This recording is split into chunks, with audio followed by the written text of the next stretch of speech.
সরকারি সম্পদ, জনগণের সম্পদ, একটি হাই স্কুল, উচ্চ বিদ্যালয় এভাবে নোংরা করা, অপরিষ্কার অপরিচ্ছন্ন করা, এইভাবে পানির কলগুলো ভেঙে ফেলা, এইভাবে গাছের গোড়ার মাটিগুলো উপড়ে ফেলা, ওইখান দিয়ে থ্রেড পাইপ মাটির নিচে দিয়ে চলে গেছে, ওইটাকে মাটি সরে গেছে, যার কারণে ওইটা দেখা যায়, ওইটাও ভেঙে যাবে।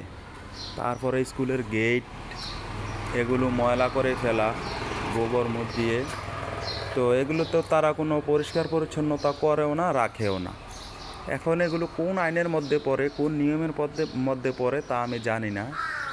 আপনারা একটু সচেতন হন, এই বিষয়ে একটু খেয়াল করেন এবং শেয়ার এবং কমেন্টের মাধ্যমে জানিয়ে দেন, যাতে করে সরকার এতে কোনো পদক্ষেপ নেয় যে নতুন বিদ্যালয়ের ভবন পরিষ্কার পরিচ্ছন্নতা কীভাবে রাখা যায় এবং নতুন ভবনের কাজ বন্ধ রেখে গরুর হাট দিতে হবে, খেলার জন্য টিম ছাড়তে হবে, খেলার